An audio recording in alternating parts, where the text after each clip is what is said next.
دشوار نظر آتا ہے، لیکن جن کو علم تعویل کی بصیرت نصیب ہوئی ہے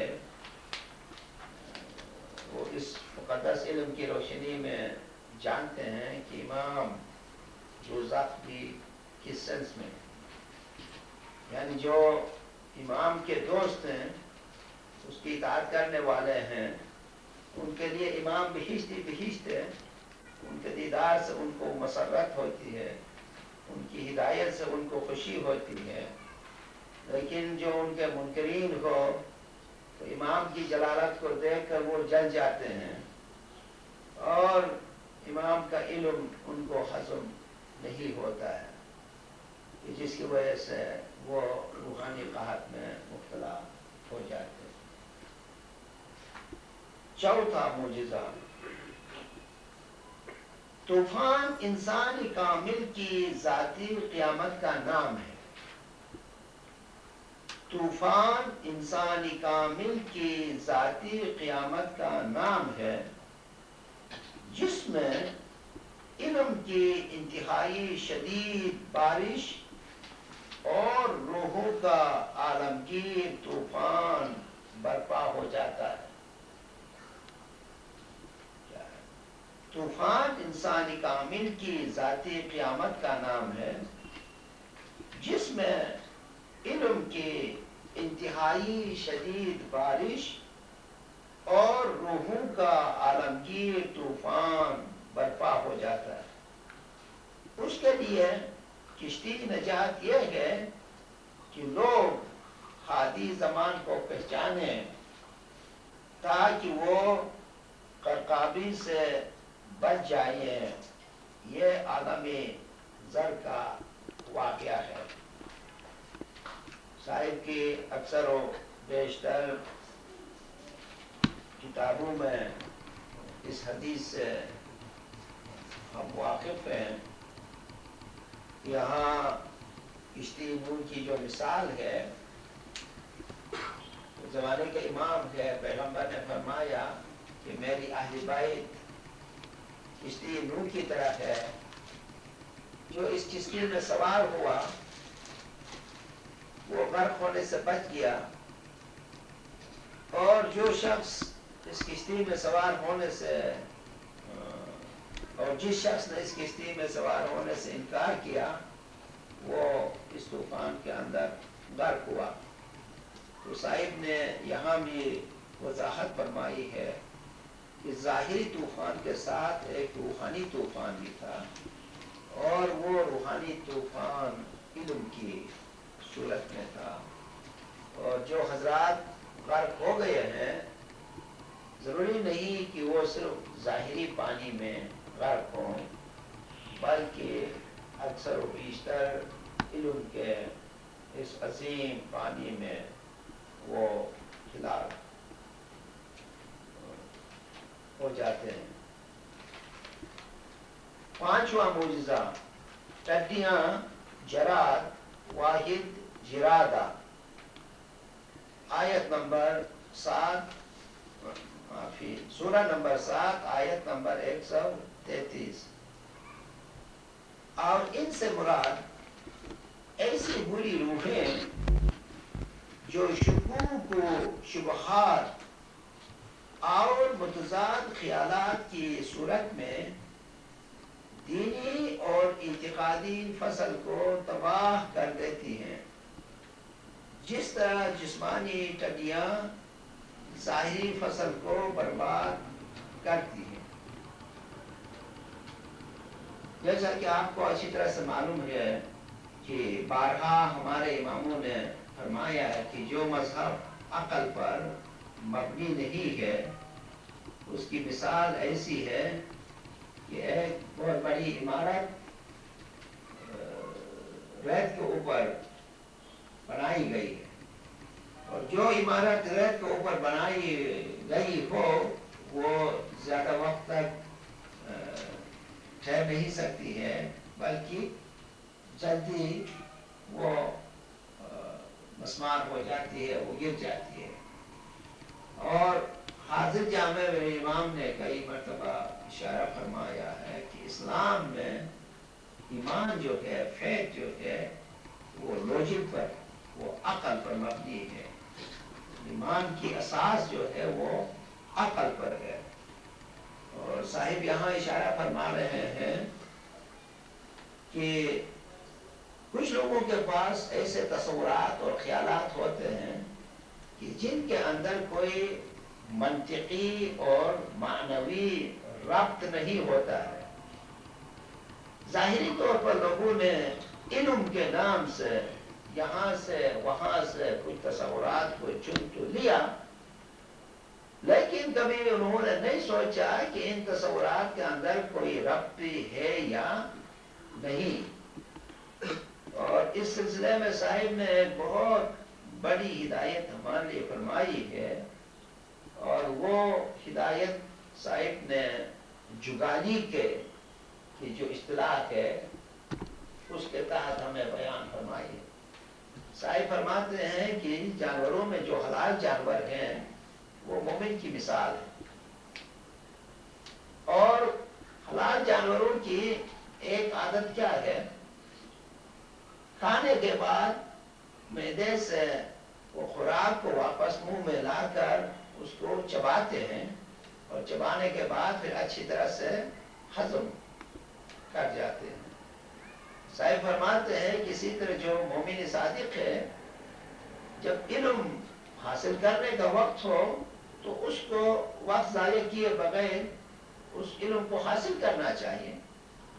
حاصل کرنے کے بعد پھر جیسے ہی اس کو وقت ملتا ہے، جو کچھ اس نے حاصل کیا ہے ان تمام تصورات کو ذہن میں لائے اور ان کی تحلیل کرنے کی کوشش کرے، ان کا تجزیہ کرنے کی کوشش کرے، تاکہ کہیں اگر منطق نہیں بنتی ہے، ربط نہیں بنتا ہے، تو اس کے بارے میں دوبارہ سوچا جائے. ہو سکتا ہے اس وقت اس نے صحیح طور سے یہ بات نہ سنی ہو سکتا ہے سننے میں کچھ غلطی ہوئی ہو، تاکہ آئندہ علم بیان کرنے میں وہ خود بھی غیر منطقی اور غیر مربوط باتیں دوسروں کے لیے نہ کرے. اور اس کے علم، اس کے ذہن میں یہ بہت ضروری ہے کہ جو علم ابھی حاصل ہوا ہے وہ مربوط ہو اور منطقی ہو، تاکہ ان سے ذہنی اور عقلی خوشی اس کو حاصل ہو. اور جس علم میں منطق نہیں ہے، ربط نہیں ہے، تو وہ خیالات سامنے آتے ہیں جو ایک دوسرے کو کنٹریڈکٹ کرتے ہیں، ایک دوسرے کے متضاد ہوتے ہیں، تو اس سے ان کا جو اعتقادی فصل ہے، جو عقائد ہیں، جو بنیادی عقائد ہیں، وہ تباہ ہو جاتے ہیں. یعنی اس سے ان کی کوئی روحانی شکل نہیں بنتی ہے. چھٹا معجزہ، چیچڑیاں کمل، اور اس کی واحد ہے کملا. یہ بھی سورہ نمبر 7 آیت نمبر 133 میں ہے. چیچڑیاں یہ بھی عذاب کے معجزات میں سے ہے کہ بعض بری روحیں چیچڑیوں کی طرح آدمی کے ظاہر و باطن میں چمٹ کر اذیت دیتی ہیں. یہ آزمائش ہے کہ جسم لطیف کو مانتے ہو یا نہیں. یہاں صاحب نے جسم لطیف کے بارے میں ارشاد فرمایا. کہتے ہیں کہ کسی علاقے میں ایک واقعہ ہو رہا تھا، کسی کے گھر میں پتھراؤ ہو رہا تھا. اسی دوران کسی حضرت نے یہ دعویٰ کیا کہ میری موجودگی میں کون سی ایسی روح ہو سکتی ہے جو پتھراؤ کر سکے. کہتے ہیں اتنے میں کسی روح نے اس کو ایسا چماٹ مارا کہ اس کی گردن جو ہے وہ مڑ گئی. تو صاحب یہاں اشارہ فرماتے ہیں کہ روحانیت کے ساتھ مذاق نہیں کرنا چاہیے. اس ظاہری وجود کے ساتھ جو کہ زمان اور مکان کی قیود کے اندر مقید ہے، اس سے آزاد ایک قسم کی ہے جو کہ ہمگیر اور عالمگیر ہے، اور اس وجود سے انکار نہیں کرنا چاہیے۔ لیکن جو لوگ ان روحانی حقائق سے انکار کرتے ہیں تو ان کے اوپر ایسے واقعات بھی نازل ہوتے ہیں جن کی وجہ سے ان کو چار و ناچار روحانیت کے جو حقائق ہیں یا روحانیت میں جو دوسری ہستیاں ہیں ان کو وجود کو تسلیم کرنے پر وہ مجبور ہو جاتے ہیں۔ ساتواں معجزہ مینڈک دفعات واحد دفد، یہ بھی سورہ نمبر 7 آیت نمبر 133 میں اس کا ذکر ہے۔ یعنی ایسی روحوں کا شور و غل جس کی وجہ سے اعلیٰ روحوں اور فرشتوں کی آوازیں سنائی نہیں دیتی ہیں۔ معلوم نہ اشاروں میں یہاں مینڈکوں کی آواز سے کم واسطہ پڑا ہو، لیکن گاؤں میں ان سے اچھا خاصا واسطہ پڑتا ہے۔ سچ مچ کسی تالاب میں جب مل کر یہ ٹکراتے ہیں تو اس وقت کسی دوسری آواز کا سننا جو ہے کافی دشوار ہو جاتا ہے۔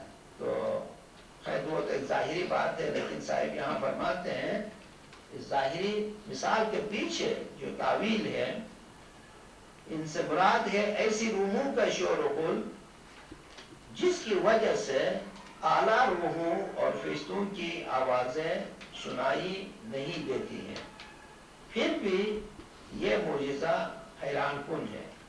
آپ براہ کرم اس کو نوٹ فرما دیجئے تاکہ صاحب کی خدمت میں ہم عرض کریں تو صاحب براہ کرم مناسب سمجھیں تو اس پر مزید روشنی ڈالیں گے۔ آٹھواں معجزہ دم یعنی خون، اور اس کی جمع دماغ ہے، یہ بھی سورہ نمبر 7 آیت نمبر 133 میں سے۔ دم یعنی پانی کا خون ہو جانا، یہ بھی ایک عقلی عذاب ہے کہ کسی نادان شخص کی نظر میں حقیقی علم مشکوک اور برا لگتا ہے۔ اس کا مطلب ہے کہ پاک پانی اس آدمی کے لیے خون ہو گیا، اب اس کی پیاس بجھانے کے لیے دوسرا پانی نہیں ملے گا۔ بس یہ بھی ایک باطنی عذاب تھا کہ فرعون اور اس کی قوم کو حضرت موسیٰ علیہ السلام اور حضرت ہارون علیہ السلام کا آبی علم خون جیسا ناگوار لگ رہا تھا۔ اس میں بھی وہی بات آ گئی پہلے کہ جو امام کے علم سے انکار کرتے ہیں تو وہ روحانی قحط میں مبتلا ہو جاتے ہیں۔ یہاں بھی وہی ہے کہ کچھ حضرات کے لیے امام کا جو مقدس علم ہے وہ خون بن جاتا ہے، یعنی ظاہر میں خون کوئی نہیں پیتا ہے، پانی کو پیا جاتا ہے، لیکن کسی کے نظر میں پانی بھی خون نظر آنے لگے، اگرچہ وہ پانی ہے اور پاک پانی ہے، لیکن اس کے شکوک و شبہات کی وجہ سے یہ ایک حقیقت جو تھی وہ اس کے لیے بری لگتی ہے۔ اور انہی شکوک و شبہات کی وجہ سے کہ حقائق سے جو فائدہ اس کو اٹھانا چاہیے وہ فائدہ اس کو نصیب نہیں ہوتا ہے۔ یعنی امام کے علم حقیقی سے جو انسان کی روح جو ہے ہمیشہ کے لیے تازہ رہتی ہے اور مردگی سے زندگی میں آتی ہے، ایسی عظیم نعمت کو اپنے شکوک و شبہات کی وجہ سے یہ ٹھکرا دیتا ہے اور بالآخر وہ اس روحانی اور عقلی عذاب میں مبتلا ہو جاتا ہے۔ نحوہ معجزہ فنوں کی کمی یعنی ثمرات واحد ثمر، یہ بھی سورہ نمبر 7 آیت نمبر 130 میں۔ اگر کوئی شخص دینی طور پر عاقل و دانا اور ذہین ہے تو اس کے پاس فکری نتائج کے بیموں کی فراوانی ہے. یہ ذرا اچھی طرح سے نوٹ کرنے کے قابل ہے کہ خود خان حکمت سے جو روحیں وابستہ ہیں ان کے لیے کیسے کیسے معجزات ہوتے ہیں.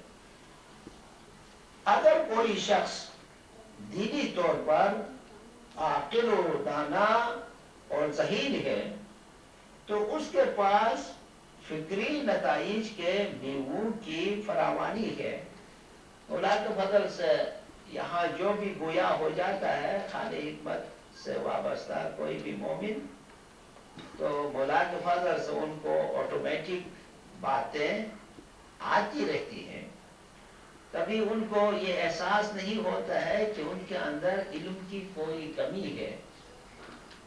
ظاہر میں کچھ کمی بھی ہو لیکن جب وہ مومن بولنے پر آتا ہے تو ہر مومن یہی احساس کرتا ہے کہ باطن سے اس کی مدد کی جاتی ہے. اس لیے یہ باتیں جو ہیں وہ آٹومیٹک اس کو آتی ہیں، تائیدی صورت میں اس کو ملتی ہیں. تو اس کے پاس فکری نتائج کے بیموں کی فراوانی ہے. اور جس کو نور ہدایت سے دشمنی ہو اس کے ہاں کوئی ایسا علمی پھل نہیں.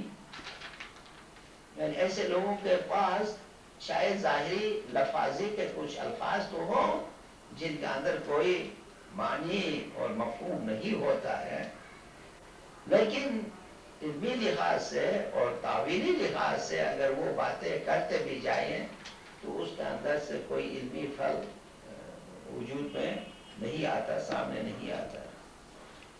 اور جس کو نور ہدایت سے دشمنی ہو اس کے ہاں کوئی ایسا علمی پھل نہیں. بس خدا کی طرف سے یہ بھی ایک سزا ہے. اب آخری پیرا 10واں پیرا آیات تسعہ یعنی 9 معجزات کی تعویلی حکمت بے حد ضروری ہے. اس میں کلیدی حکمتیں موجود ہیں اور یہاں سے آپ کو بڑا تعجب ہوگا کہ بعض معجزات باعث عذاب اور بعض باعث ثواب ہوا کرتے ہیں. اور یہ بھی بڑی عجیب بات ہے کہ در و دیوار کے اندر رحمت ہے اور باہر عذاب. اس کا ذکر سورہ نمبر 57 آیت نمبر 13 میں ہے. یا اللہ جیسا کہ تو نے فرمایا ہے محمد و آل محمد کے وسیلے سے مومنین پر ایسا درود بھیج کہ اس میں حقیقی علم کی روشنی کو. آمین. اور یہ ریفرنس سورہ نمبر 33 آیت نمبر 43 میں ہے. یہاں پر یہ مضمون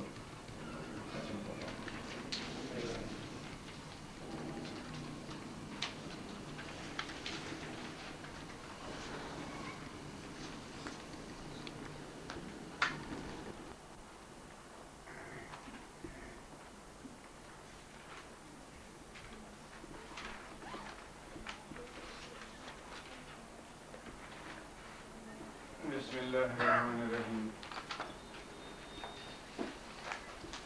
عزیزان محترم کی یہ خواہش ہے کہ میں بھی کچھ عرض کروں. حالانکہ مقالے کی بحسن خوبی وضاحت کی گئی تھی اور ڈاکٹر صاحب سے بہتر وضاحت کون کر سکتا ہے، لیکن آداب مجلس کے سلسلے میں جو حکم فرمایا گیا ہے اس کو بجا لانے کی کوشش کی جائے گی. تو ساتھیوں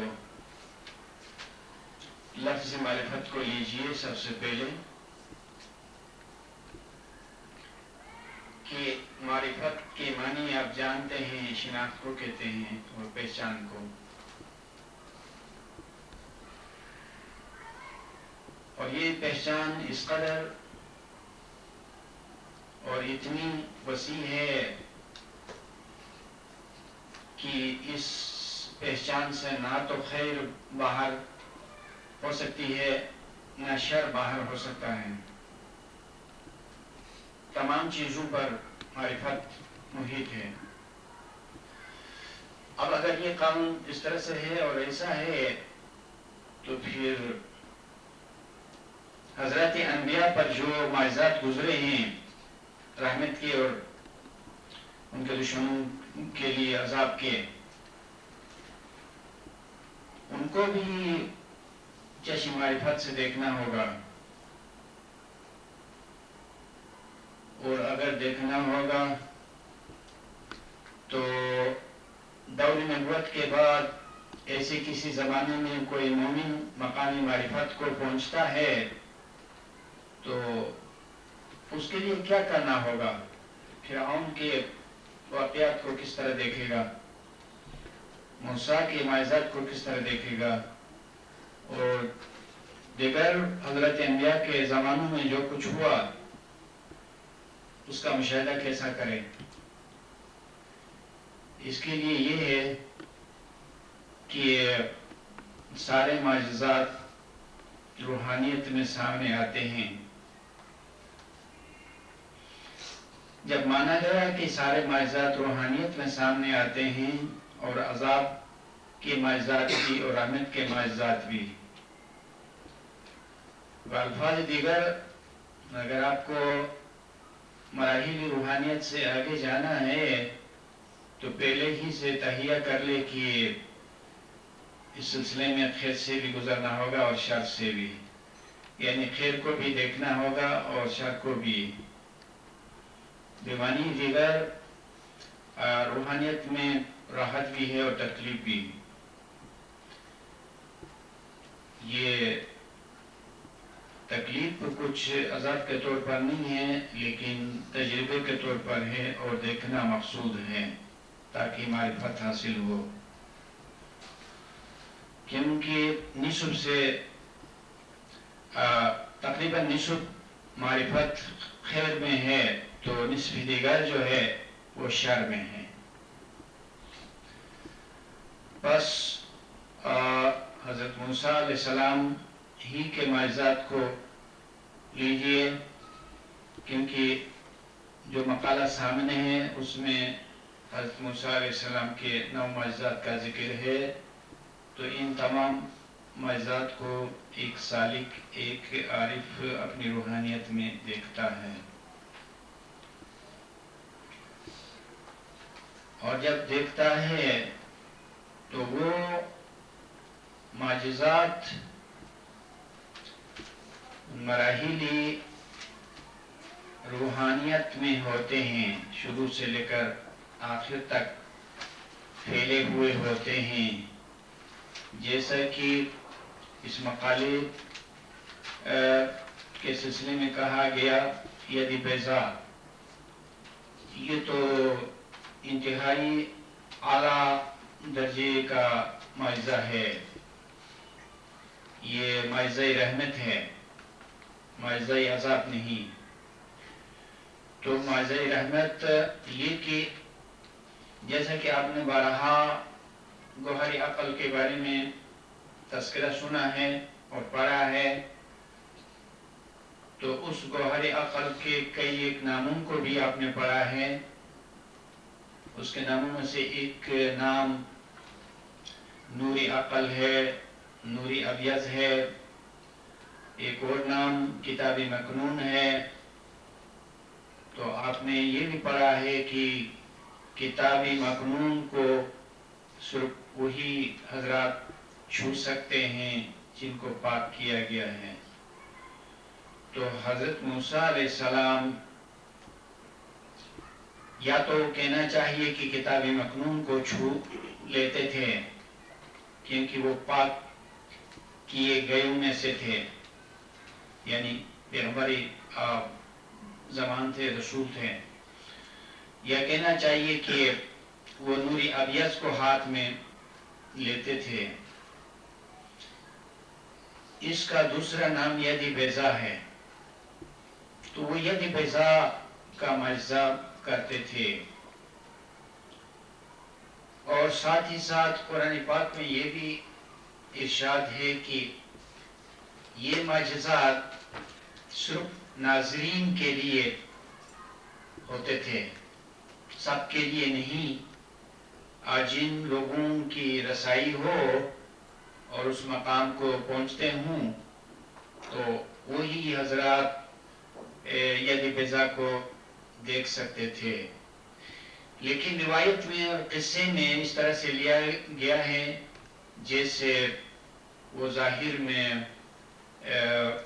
ید بیضا کو سفید ہاتھ کو دکھاتے تھے، لیکن یہ بات نہیں ہے. اس کا تعلق بھی باطن سے تھا. اب سوال یہ ہے کہ اگر یہ اہل بصیرت کے لیے تھا تو کیا فرعون اور اس کے لوگ اہل بصیرت میں سے تھے کہ ان کو حضرت موسیٰ علیہ السلام کتاب مکنون کو چھونے کا معجزہ دکھاتے تھے؟ یہ ایک بہت اہم سوال ہے. اسی سوال سے دوسرے سوالات کے سمجھنے کے لیے بھی مدد مل سکتی ہے. بات دراصل یہ ہے کہ بہت سی باتیں ترجمانی کے طور پر ہوتی ہیں اور نمائندگی کے طور پر ہوتی ہیں، اور یہاں پر ایسا ہے جب فرعون منکر مطلق تھا حضرت موسیٰ علیہ السلام کی نبوت سے، یعنی قطعاً اس کو انکار تھا، تو پھر اس انکار کو پھیلایا جائے تو یہ اتنا کافی ہوتا ہے کہ اس کی ترجمانی ظاہر میں بھی ہوتی ہے اور باطن کے معجزات میں بھی ہوتی ہے. تو پھر یہاں پر نمائندگی میں یا ترجمانی میں ایک بات بنتی ہے. دیگر مثالوں سے آپ کو سمجھانا چاہیے کہ ترجمانی کا کیا مطلب ہوتا ہے. میں نے بارہا آپ کو عرض کیا ہے اور بتایا ہے کہ قرآن میں جو حکایات ہیں، جن میں لوگوں کے قصے ہیں، تو وہ ضروری نہیں ہے کہ وہ سارے الفاظ لوگوں کے ہوں، بلکہ یہ خدا کی ترجمانی ہے. خدا نے ان کی طرف سے ترجمانی کی ہے، تو خدا مومنین کی طرف سے بھی ترجمانی کرتا ہے اور کافرین کی طرف سے بھی ترجمانی کرتا ہے. لہذا فرعون نے ید بیضا کو کہاں دیکھا تھا؟ یہ تو کتاب مکنون ہے، یہ تو گوہر عقل ہے، اس نے نہیں دیکھا تھا. لہذا ان 9 معجزات کی جو تعویل یہاں پر بیان کی گئی ہے، اس تعویل سے فرعون کا اور اس کے لوگوں کا کوئی تعلق نہیں. یہ محض ایک ترجمانی ہے. لیکن بات صرف اتنی ہے کہ فرعون منکر تھا اور اس کو اس نوعیت کے معجزات سے، ظاہری اور باطنی معجزات سے قطعاً انکار تھا. لہذا اس کی یہ ایک ترجمانی ہوئی. اور اصل سوال وہاں پر پیدا ہوا تھا جہاں مندقون کے ٹھکانے کی بات ہوتی ہے اور کہا گیا ہے کہ مندقون کی اس آواز سے روحانیین کی آواز سنائی نہیں دیتی. تو یہ تو ایک باطنی بات بن گئی، فرعون کے سامنے کی بات نہیں بنی. تو جیسا کہ میں نے ابھی کہا تھا کہ معجزات مراحل روحانیت میں پھیلے ہوئے ہوتے ہیں اور ان کا اوپر کا سرا مقام عقل پر ہوتا ہے اور نچلا سرا روحانیت میں ہوتا ہے اور اس سے نچلا سرا جو ہے ظاہر میں ہوتا ہے. اور دوسری مثال پانی کی تو حقیقی علم مومنین کے لیے پانی ہے اور منکرین کے لیے خون ہے. وہی ایک چیز. تو یہ تشبیہ ہے اور تمثیل ہے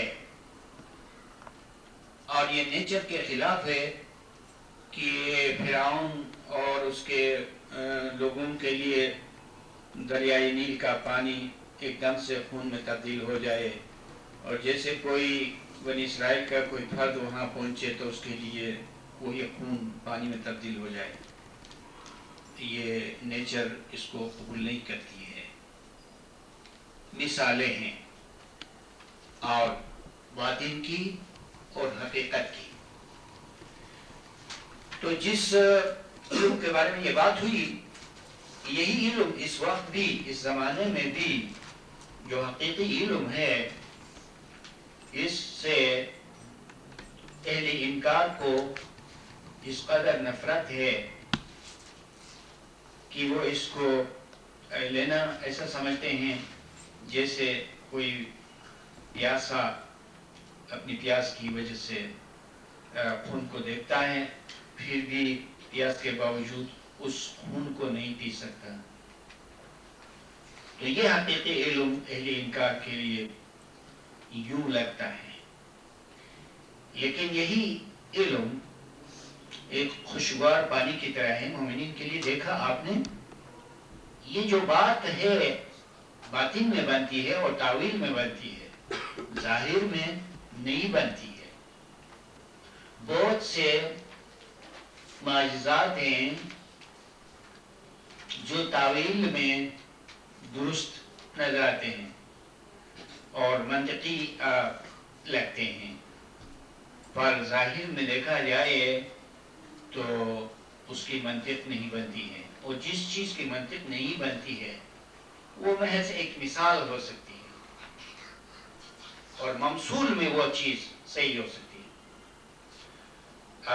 بہرحال دیکھنے والوں نے دیکھا کہ ایک مقام ہے جہاں پر سچ مچ مندک کی طرح کچھ روحیں یا مندک کے روپ میں کچھ روحیں اس قسم کی آوازیں نکالتی ہیں اور پھر وہ ایک شور و غوغا کا مقام ہوتا ہے اور صفائی سے پاکیزگی سے کچھ سننے کا مقام نہیں ہوتا ہے. تو یہ بھی ایک معجزہ ہے اور معجزہ یہ کہ قرآن کے ایک بہت اہم سوال کو اس طریقے سے حل کیا گیا اور دکھایا گیا کہ قرآن میں مندکوں کا جو عذاب تھا دوسرے لفظوں میں جو معجزۂ عذاب تھا وہ یہ ہے. تو اسی طرح کی وضاحتیں اور معرفتیں روحانیت میں سامنے آتی ہیں نہ کہ ظاہر میں. اور یہ بھی سوچ لیجئے کہ لاٹھی کا اژدہا بن جانا ظاہر میں نیچر کے خلاف ہے لیکن باطن میں بہت ممکن ہے. اور جیسا کہ ڈاکٹر صاحب نے فرمایا کہ انبیاء کے لیے اژدہا جیسا بدھا اور برا جانور بھی رام ہو جاتا ہے یعنی تابع فرمان ہو جاتا ہے. تو کبھی یہ سوال بھی اٹھا تھا کہ لاٹھی اژدہا میں کیوں تبدیل ہو گئی کسی اور جانور میں کیوں تبدیل نہیں ہوئی. تو اس کی کچھ توجیہ کی گئی.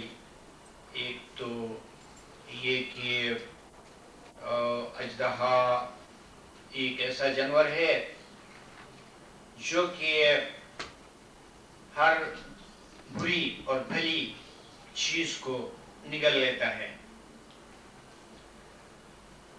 جس طرح یہاں مقالے میں کہا گیا ہے کہ کسی کی روحانیت کی یہ طاقت ہوتی ہے کہ مخالفین اور اہل تضاد اور اہل شر کی برائیوں کو یہ روحانیت اژدہا بن کے نگل لیتی ہے. اور دوسری بات یہ ہے کہ تمام جانوروں میں سانپ ہی ایک ایسا جانور ہے کہ وہ کنڈلی مارتا ہے. کنڈلی کا مطلب کہ وہ یعنی اپنے جسم کو اس طرح لپیٹتا ہے کہ اس سے ایک عجیب قسم کا سرکل بن جاتا ہے. ابھی سائنسدانوں نے اس کائنات کے دور سے لی ہوئی تصویر کو کتاب میں دی ہے. وہ بالکل کسی سانپ کی کنڈلی کی طرح ہے کہ سانپ کنڈلی مارتا ہے یعنی گول ہو کے بیٹھتا ہے اور پھر وہ کھل جاتا ہے. اس طرح اس کائنات ظاہر و باطن کا یہ ایک نظام ہے کہ وہ لپٹ جاتی ہے اور پھیل جاتی ہے. جس طرح آپ نے بارہا سنا ہے کہ خدا اس کائنات کو لپیٹتا ہے، سمیٹتا ہے اور پھیلاتا ہے. ایک اور سانپ میں خاصیت ہے کہ جو کچھ وہ نگل لیتا ہے یعنی جو کچھ وہ کھا لیتا ہے اس کو پھر منہ کے راستے سے نکال دیتا ہے. جانور برا صحیح لیکن اس فعل میں ایک بڑا سا اشارہ ہے جس کو آپ میں سے جو تجربہ کار ہیں وہ جانتے ہیں کہ ظہوری عقل کا جو فعل ہے وہ اس طرح ہوتا ہے. اس مقام پر میں یہ کلیہ بھی عرض کروں کہ قرآن میں ایک کلیہ درج ہے جس کا مفہوم یہ ہے کہ خدا نے ہر چیز میں ایک رحمت اور ایک علم رکھا ہے. اس کلیے سے کوئی چیز خالی نہیں، اس قانون سے کوئی چیز باہر نہیں کہ ایک علم اور ایک رحمت. یہ کیوں ایسا ہے کہ خدا نے ہر چیز میں ایک علم کو رکھا ہے اور ایک رحمت کو رکھا ہے. حالانکہ آپ ہم بظاہر یہ جانتے ہیں کہ بعض چیزیں اچھی ہیں، بعض چیزیں بری ہیں، اور جس طرح خیر ہے اور شر ہے. لیکن ہم نے یہ بحث بھی کی تھی کہ خیر جو ہے وہ محض ہے، خیری محض ہے، یعنی بالکل اور قطعاً بنیاد سے خیر ہے. لیکن شر ایسا نہیں ہے، شر محض کہیں بھی نہیں ہے. یہ بات بھی ہوئی تھی کہ اگر شیطان کو شر کی بنیاد قرار دیا جائے اور دیکھا جائے شیطان کی عمر کو، شیطان کی مدت کو، شیطان کی مہلت کو، تو وہ ختم ہونے کے لیے ہے اور مسلمان ہو جانے کے لیے ہے. شر کی مثال شیطان سے بڑھ کر اور کیا ہو سکتی ہے؟ وہی تو شر کی جڑ ہے اور شر کی بنیاد اور شر کا سرچشمہ ہے. سو ہم نے شر کے سرچشمے پر غور کیا قرآن کی روشنی میں. تو شیطان نے محض ایک مہلت طلب کی تھی یوم یبعثون کہ انبعاث کے موقع تک شیطان کی مہلت ہے. جب انبعاث یعنی قیامت برپا ہوگی، قیامت تو ایک سلسلہ ہے اس سے کہ آخر میں انبعاث ہے. تو اس انبعاث کے بعد شیطان کا کام ختم ہو جاتا ہے، چاہے قیامت انفرادی ہو یا اجتماعی ہو، بہرحال شیطان کا خاتمہ ہے. سو شر جو ہے اس کا خاتمہ ہے. اب ہم سمجھ گئے کہ خدا نے اس لیے فرمایا کہ ہر چیز میں اس نے ایک علم کو رکھا اور ایک رحمت کو رکھا. ربنا وسعت کل شیء رحمتا و علما، پہلے رحمت کا ذکر ہے اور پھر علم کا ذکر ہے، کیونکہ انسان نیچے سے اوپر کی طرف جاتا ہے، روح سے عقل کی طرف جاتا ہے. تو پہلے رحمت کا ذکر ہے. رحمت علم روح کے لیے ہے اور علم جو ہے وہ عقل کے لیے ہے. مطلب اس کا یہ ہوا کہ ہر چیز کے اندر روح کے فائدے کی کوئی چیز ہے اور پھر عقل کے فائدے کی کوئی چیز ہے. جیسا کہ آپ نے سانپ ایک اژدہا ایک برا جانور ہے، اس کی مثال میں فوری طور پر اور بھی بہت سے بید ہو سکتے ہیں اور بھی بہت سے راز ہو سکتے ہیں، لیکن آپ نے دیکھا کہ اس میں 3 باتیں سامنے آ گئی. ایک یہ کہ کنڈلی مارنا اس میں اشارہ ہے، اور کوئی جانور کنڈلی نہیں مارتا ہے، یہ اس کا اپنا خاصہ ہے. اور دوسری بات یہ ہے کہ وہ ہر بری اور بھلی چیز کو نگل لیتی ہے. اور تیسری بات یہ ہے کہ لوگوں نے تجربہ کیا اور دیکھا ہے جو کچھ وہ کھاتا ہے منہ کے راستے سے پھینکتا ہے، اس کے جوہر کو جذب کر کے اور پھونک جو کچھ بھی ہے وہ منہ کے راستے سے نکال دیتا ہے. لوگوں نے دیکھا ہے کہ وہ چڑیوں کو جادو کی طرح کھینچتا ہے اور سالم چڑیوں کو پیٹ میں ڈالتا ہے اور پھر وہ ان کو ایبزارب کر کے پر ان کے ساتھ پھونک وغیرہ کو منہ سے نکالتا ہے. اور کچھ لوگ کے قصہ بتاتے ہیں کہ جنگل میں کسی سانپ نے سارے دودھ کو پی لیا اور پھر اس کے بعد اس برتن میں قے کر لیا وغیرہ.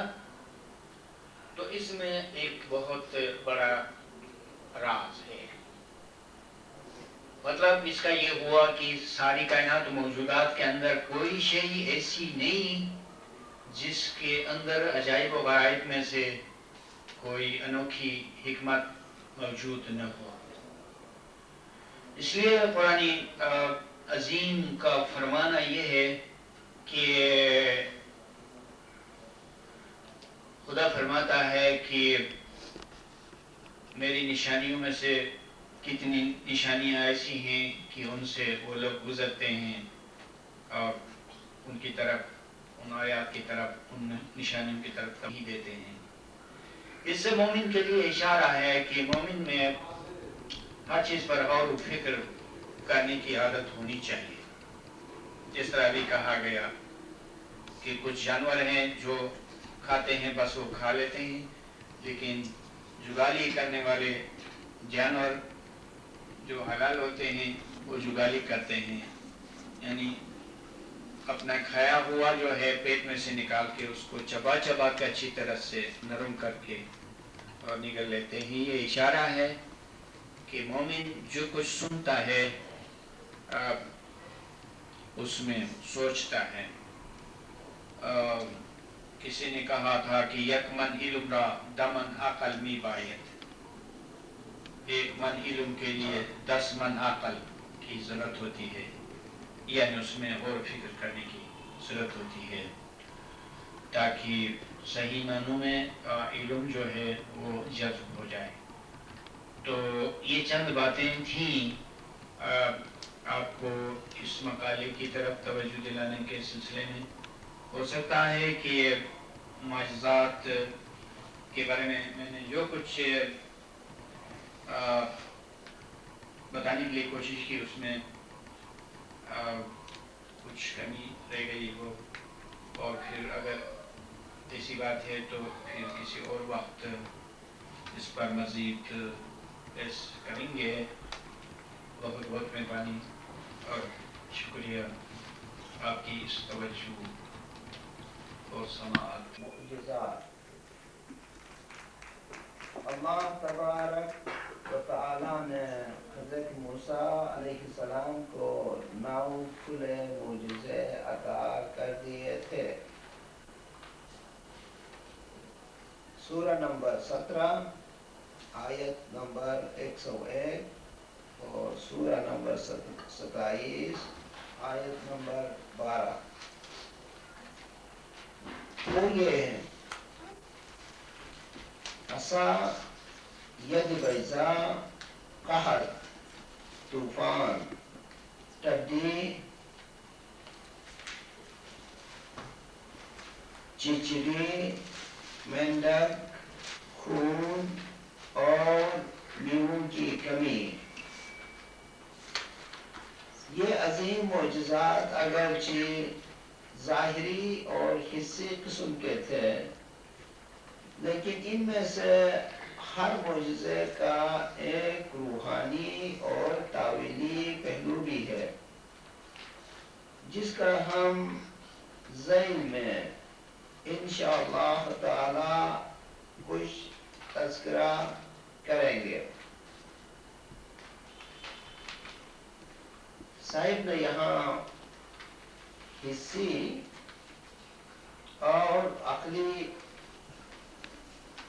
معجزوں کی طرف اشارہ فرمایا ہے، اور مفتاح الحکمت میں اکثر آپ حضرات کو معلوم ہوا ہوگا کہ اس میں ایک بہت ہی عظیم مضمون معجزات پر ہے، اور جس میں صاحب نے وضاحت فرمائی ہے کہ معجزات کی بنیادی طور پر 2 قسمیں ہیں. ایک تو حصی معجزات ہیں جن کا تعلق ظاہری حواس سے ہے، اور معجزات کی دوسری قسم عقلی معجزات سے ہے جن کا تعلق ظاہری حواس سے نہیں، وقتی طور پر نہیں، بلکہ ان کا تعلق علم اور عقل سے ہے. چونکہ علم اور عقل ہمیشہ کے لیے ہی ہوتے ہیں، اس لیے جو عقلی معجزات ہیں ان کو دائمی معجزات بھی کہا گیا ہے، اور جو حصی معجزات ہیں چونکہ ان کا تعلق وقت سے ہے اس لیے ان کو ہنگامی معجزات بھی کہا گیا ہے. تو صاحب فرماتے ہیں حضرت موسیٰ کہ یہ جو 9 معجزات ہیں ہر چند کی یہ حصی معجزات تھے، لیکن یہ حواس تک محدود نہیں تھے بلکہ ان کے پیچھے روحانی معانی بھی ان کے اندر سموئے ہوئے تھے، اور ان روحانی معانی کو صاحب یہاں بیان فرمانے والے ہیں. نمبر 1، پروردگار عالم کی جانب سے کسی پیغمبر کا معجزہ اس معنی میں ہوتا ہے کہ وہ منکرین کو عاجز کر دیتا ہے. چنانچہ حضرت موسیٰ کا پہلا معجزہ عصا تھا.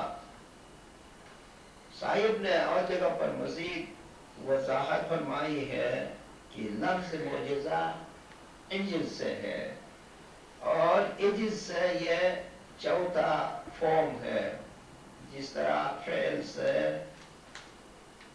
افعال یا افعلا اس کے جو بنیادی صیغہ ہے، اور افعلا سے یہ معجز یا معجزہ، یعنی وہ چیز یا وہ واقعہ کہ جس کے نقل کرنے سے انسان عاجز آتا ہے، یعنی اس جیسا فعل دوسرا کوئی نہیں کر سکتا ہے. یعنی معجزہ کے معنی کہ وہ کام یا وہ واقعہ کہ جس سے منکرین دعوت حق عاجز ہو جاتے ہیں.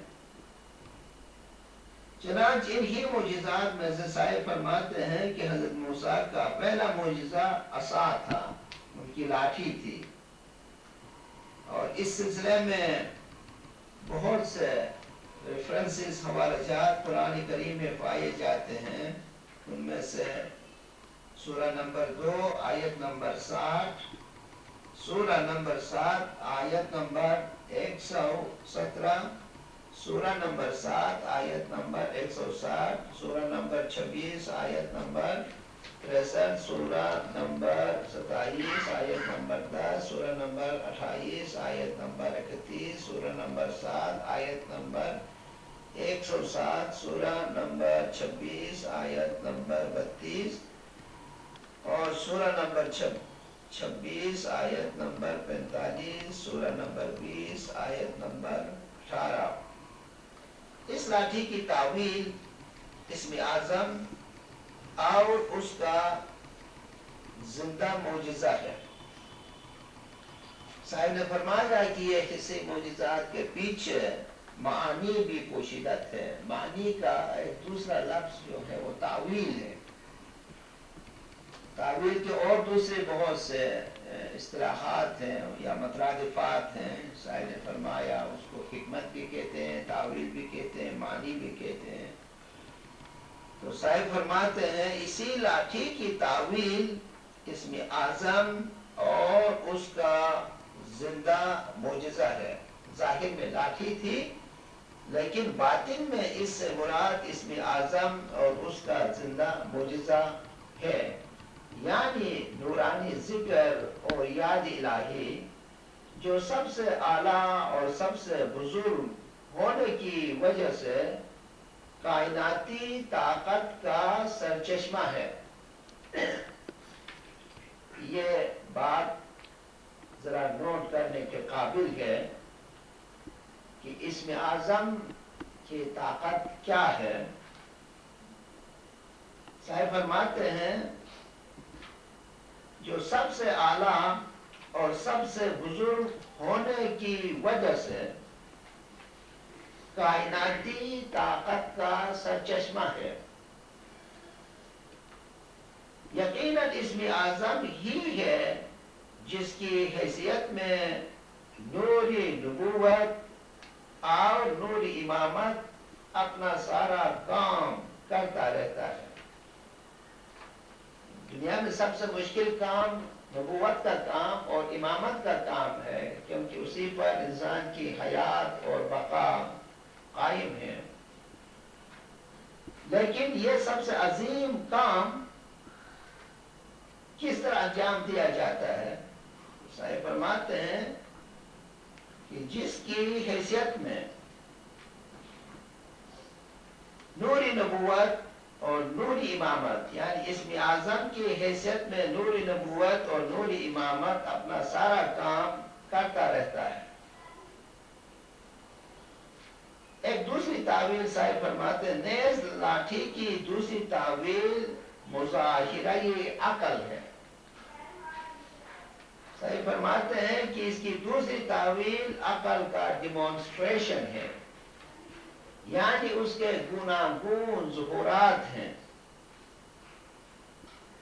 پس مقامی روح پر اسم اعظم اور مقامی عقل پر نوری علم عصائے موسیٰ اور اژدہا کی طرح کام کرتا ہے. پس مقامی روح پر اسم اعظم اور مقامی عقل پر نوری علم. یہاں پر پھر سے یہ دو اصطلاحات ہمیں یاد رکھنا ہے.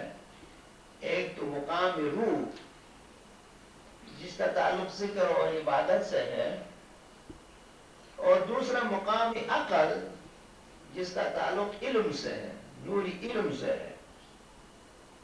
ان دونوں مقامات پر جو واقعات ہوتے ہیں ان کے بارے میں صاحب فرماتے ہیں پس مقامی روح پر اسم اعظم اور مقامی عقل پر نوری علم عصائے موسیٰ اور اژدہا کی طرح کام کرتا ہے. تو حضرت موسیٰ کے عصا سے اژدہا بن جاتا تھا. اچھا، اور اس اژدہے کے فوائد کیا تھے؟ جس سے شر اور تضاد کی تمام قوتیں نیست و نابود ہو جاتی ہیں. بظاہر اژدہا کوئی خوشنما شے نہیں ہے، باین ہم جب انبیاء کام لیتے ہیں ان سے تو ایک اژدہا بھی کس طرح نیکی کا کام، اس کا کام بھی کس طرح نیکی میں بدل جاتا ہے. بظاہر ایک اژدہا ہونے کے باوجود کہ ان کے ذریعے سے شر اور تضاد کی تمام قوتیں نیست و نابود ہو جاتی ہیں. دوسرا معجزہ ید بیضا کا معجزہ ہے، اور ید بیضا کے معنی ہے نور ابیض کو ہاتھ میں لینا.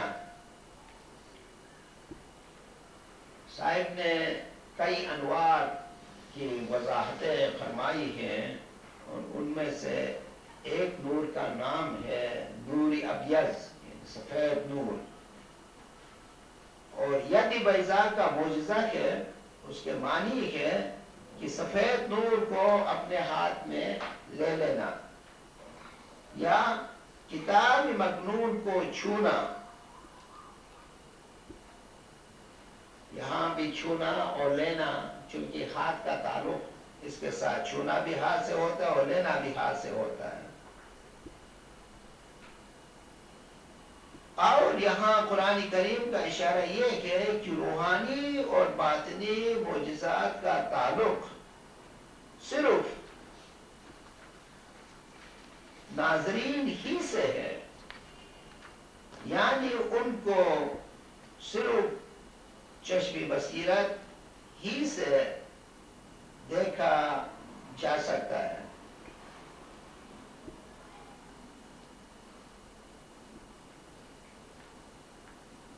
یہاں قرآن کریم کا اشارہ یہ ہے کہ روحانی اور باطنی معجزات کا تعلق صرف ناظرین ہی سے ہے. یہاں پر وہ عین الیقین کی بات آ گئی، کیونکہ نظر کا تعلق جو ہے وہ عین سے، آنکھ سے ہے، اور صرف جو چشم بصیرت رکھتے ہیں وہ ہی انہی معجزات کا تجربہ کر سکتے ہیں اور ان کو دیکھ سکتے ہیں. تیسرا معجزہ قحط براہ راست عذاب کے معجزوں میں سے تھا،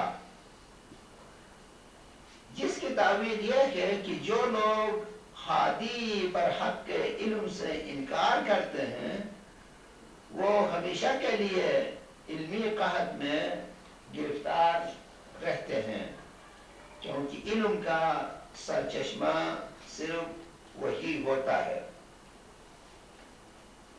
تو اس سے صاحب نے جس طرح وضاحت فرمائی ہے، اس سے یہ ظاہر ہوتا ہے یہ عذاب انسان اپنی غلطی سے اپنی نافرمانی سے اپنے اوپر مسلط کر دیتا ہے.